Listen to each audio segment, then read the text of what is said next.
비정상을 사실 청와대와 경찰 사이에서만 인사가 이루어지면은 어떤 현상이 일어나겠습니까? 대통령께서 자기 말을 잘 듣는 사람, 자기 취향대로 움직여줄 수 있는 사람, 그리고 유력 정치인들이 경찰청장, 그 다음에 청와대 행정비서관, 이런 사람들을 움직입니다. 거기서 나오는 인사하고 제대로 된 시스템에서 나오는 인사는 비교를 할 수가 없죠. 그거는 뭐 불문가지라고 생각합니다.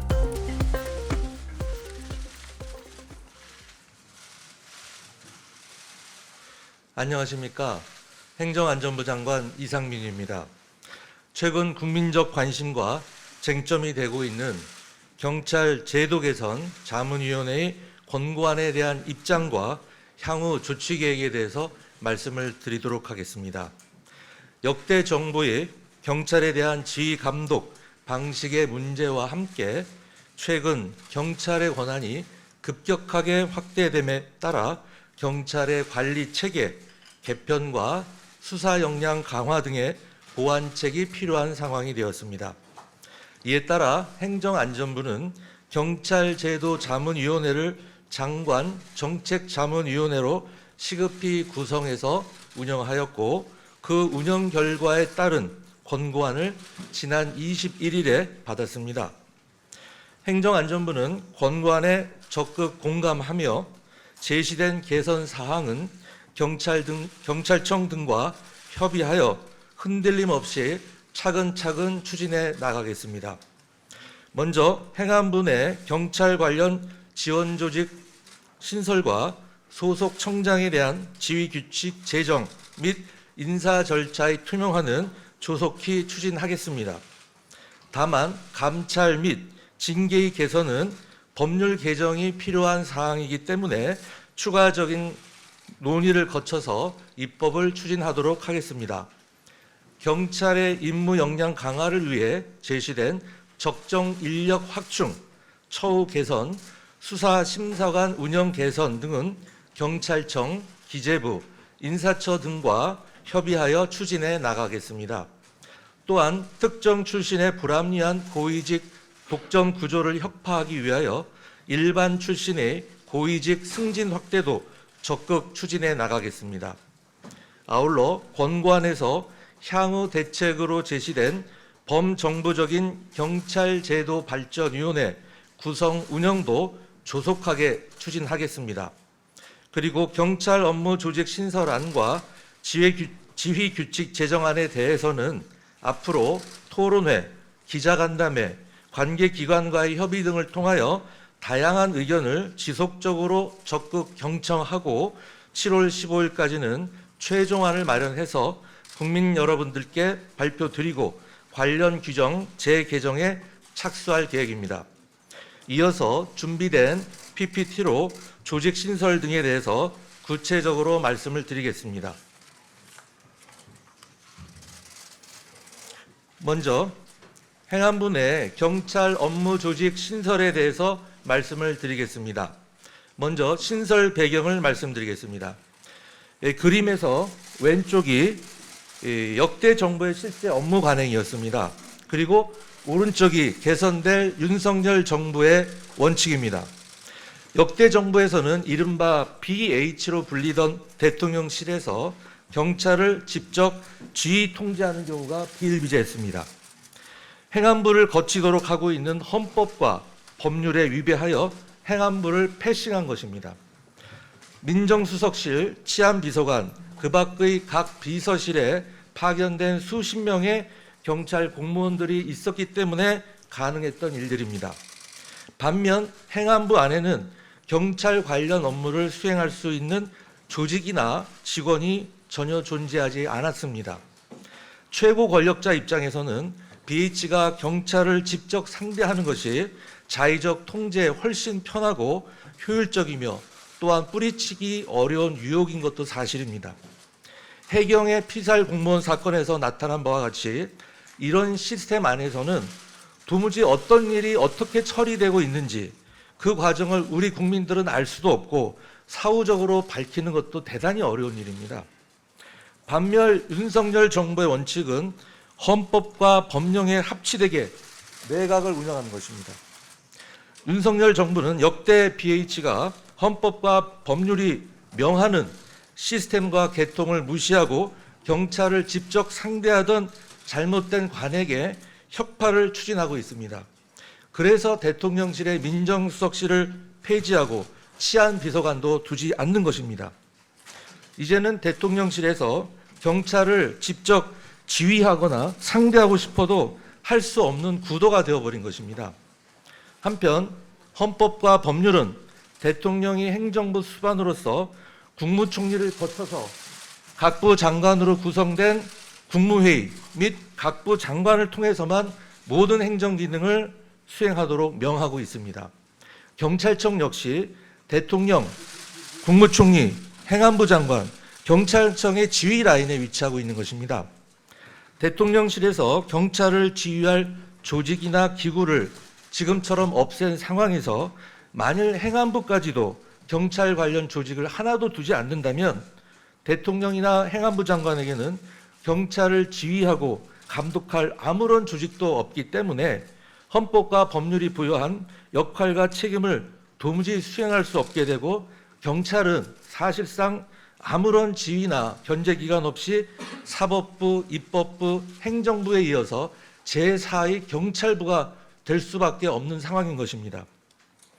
역대 BH의 민정수석실, 치안비서관, 파견경찰 공무원 등의 조직이 있었던 것처럼 행안부가 헌법과 법률이 부여한 역할과 책임을 제대로 수행하기 위해서는 필요 최소한의 조직이 있어야 합니다. 그렇지 않으면 경찰이 잘못된 길로 나아가거나 내부의 비위나 경찰 고위층이 연루된 사건이 발생한다 하더라도 경찰이 스스로 그러한 잘못을 바로잡기만을 손 놓고 한정없이 기다려야만 합니다. 최근 엄청나게 강화된 경찰의 권한을 보면 경찰은 치안, 경비, 교통, 정보, 수사 등 국민의 일상생활에 밀접하게 연관된 권한뿐만 아니라 수사와 정보 분야는 사실상 독점하는 체제입니다. 최근에는 대공 분야, 군 입대 전 범죄 행위에 대한 수사까지도 독점하게 되었습니다. 그래서 국민 여러분들이 공룡 경찰에 대한 우려가 큰 것도 사실입니다. 지금 이 상황에서 행안부마저 경찰이 알아서 잘 할 것이라고 막연히 기대하면서 손 놓고 아무 일도 하지 않는다는 것은 행안부의 직무유기입니다.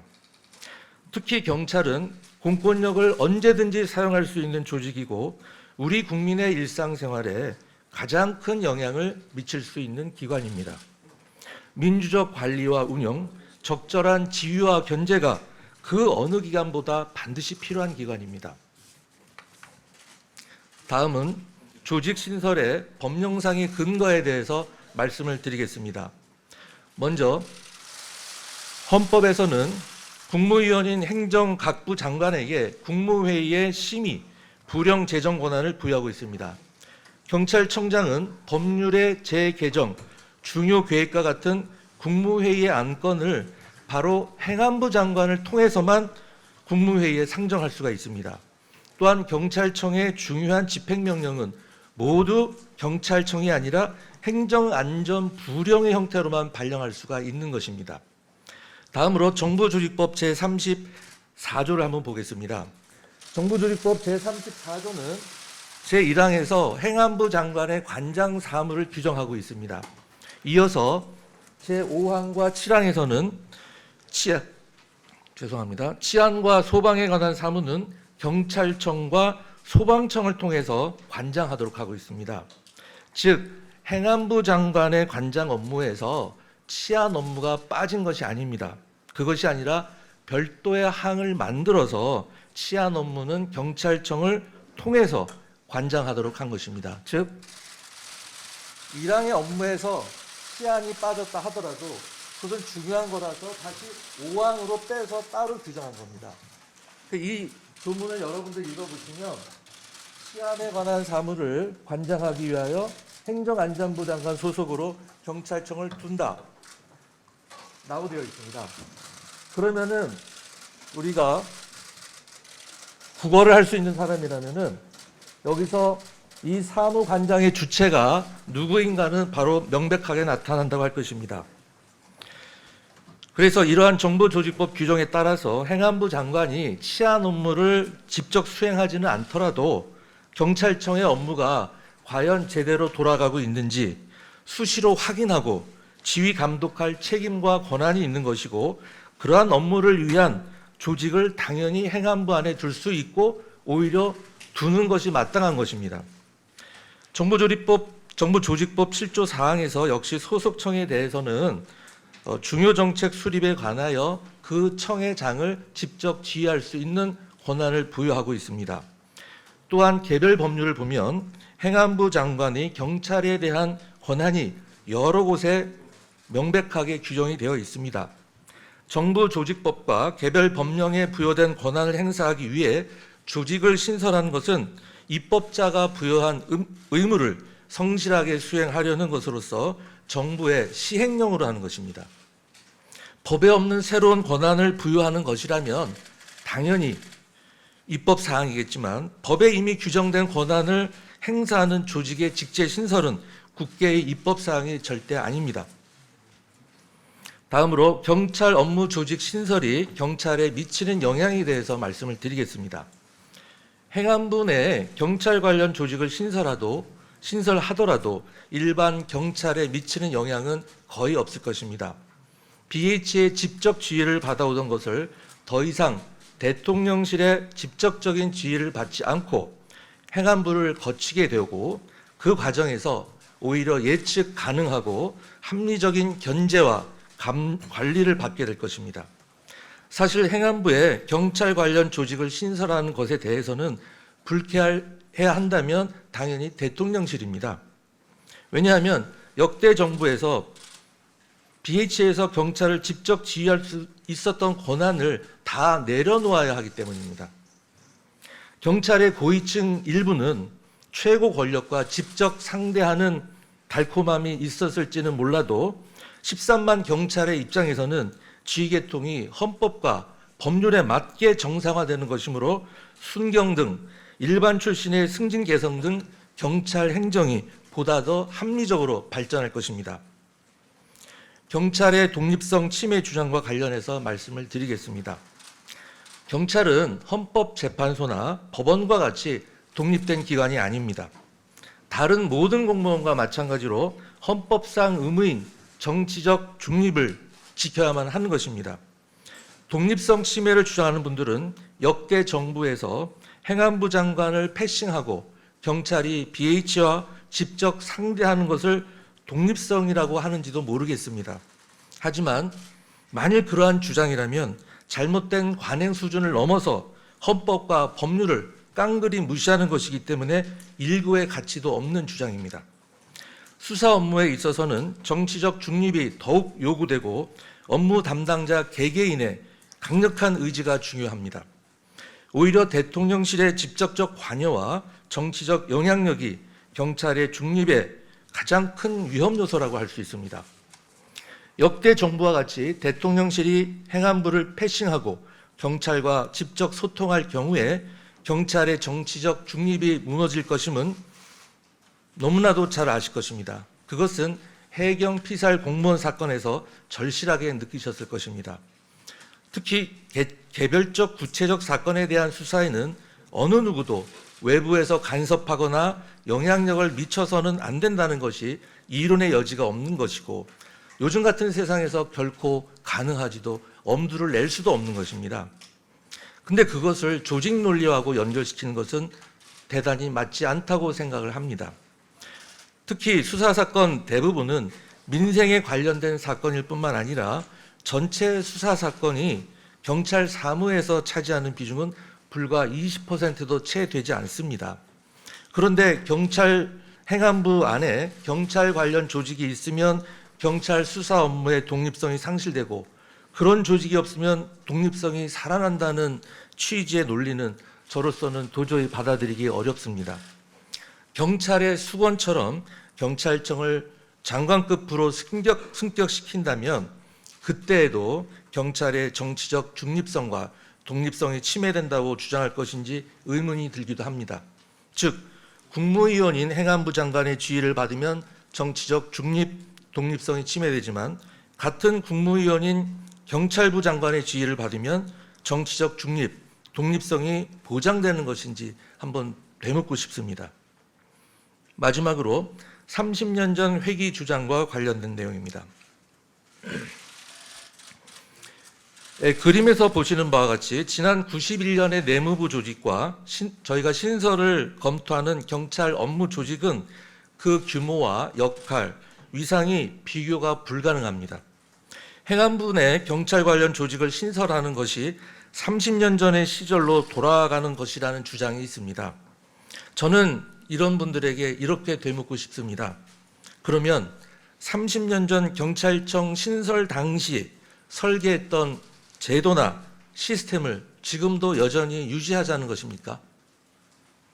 지난 30년 동안 대한민국이 민주화를 완수하고 세계 10위의 경제대국으로 성장하여 사회 경제적으로 엄청나게 변화된 현실을 무시하고 최근 경찰의 권한과 역할이 더욱더 큰 폭으로 확대된 사실은 깡그리 무시한 채 30년 전 경찰 신설 당시의 경찰 지휘나 통제에 관해서 아무런 조직이나 인원을 두지 않았던 시스템을 그대로 유지하자는 것인지 정말 의문이 아닐 수가 없는 것입니다. 91년경 경찰청이 신설된 것도 치안본부 시절 각종 인권 유린 사건 등도 이유가 될 수 있었겠지만 지방 권력과 관련된 것이 주된 변화의 원인입니다.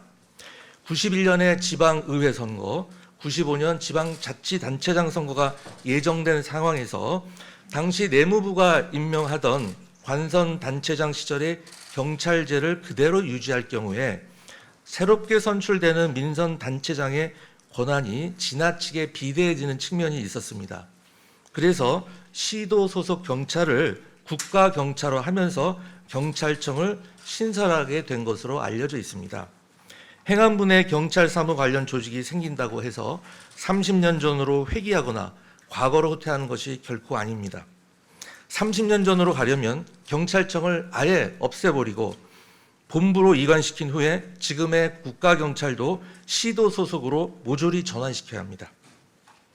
이상으로 경찰 제도 개선 자문위원회 권고안에 대한 행안부 입장과 조직 신설에 관한 구체적인 사항에 대한 말씀을 모두 마치겠습니다. 감사합니다.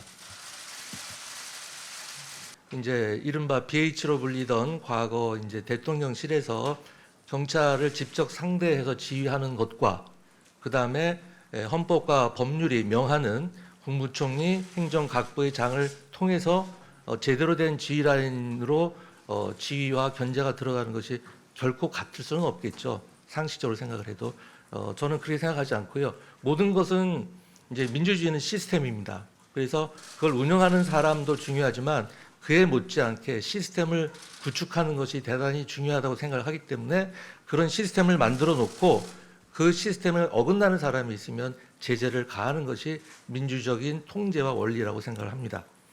그다음에 그 인사 번복 사태와 관련해서는 이미 그 애초에 보도 당시는 인사 번복이라는 제가 보기에는 좀 황당한 그런 내용으로 보도가 됐는데 지금 인사 번복이 있지 않았다는 것은 거의 팩트로 확인이 다 된 것 같고 과연 그러면은 기한 단계에서 어떤 일이 있었느냐 이것이 지금 핵심 쟁점인 것으로 알고 있는데요.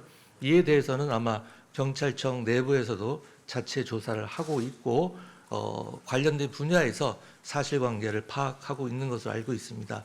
모든 것이 자세하게 파악이 되고 되면 아마 관계 기관에서 적절한 방법으로 발표를 할 것으로 생각을 하고 있습니다. 지금 관여하고 있는 정부에 같이 있지 않았기 때문에 그 당시 실제로 어떻게 일이 이루어졌는지는 잘 알 수가 없습니다만 제가 와서 해보니까 행안부가 패싱 당할 수밖에 없었던 것이 행안부에는 물론 이제 경찰에서 비공식적으로 이제 조직이 하나 있습니다. 치안정책관이 파견되어 있는데요. 그것은 이제 우리 행안부의 정식 직제나 인원이 아니고 행안부 안에서는 이런 인사 제청권을 행사할 수 있는 그런 기구나 조직이나 인원이 단 한 명도 없습니다. 다시 말해서 지난 정부에서 그 역대 정부죠 쭉 그것을 제대로 해 올 수가 없는 시스템입니다. 이 경찰 인원이 잘 아시다시피 약 13만에 달하는 거대한 조직입니다. 그러려면은 제대로 된 실질적인 인사 제청권을 행사하려면은 그 많은 간부들에 대한 자세한 정보와 이력을 알고 있어야 되는데 그것을 파악하는 것이 불가능한 상황이었습니다. 그런 것에 비추어 보면은 행안부가 패싱을 당할 수밖에 없는 시스템이었던 것입니다. 네, 그럼 이번 고위직 인사 두 차례 있었던 것도 그 정보를 충분히 못 받으셨는지 아니면은 그래서 이번에는 이제 아직 부족하긴 합니다만 제가 할 수 있는 모든 자료를 모으고 그다음에 이곳저곳에서 이른바 세평이라고 하죠. 세평도 다양한 경로로 들었고요.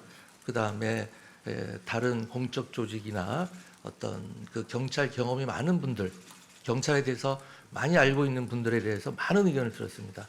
그런 의견을 통해서 인사 제청을 하게 된 것이고요.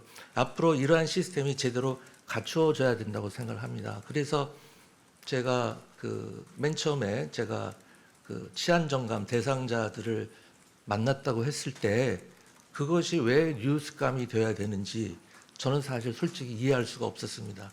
그 자체가 행안부 장관이 역대 정권에서 완전히 소외되고 패싱 당했다는 결정적인 증거라고 생각을 합니다. 그랬기 때문에 인사 제청권자가 인사 대상자를 만나는 것이 너무나 이상하고 그것이 뉴스감이 된 것이라고 생각을 합니다. 예, 뭐 올바른 지적이신데요.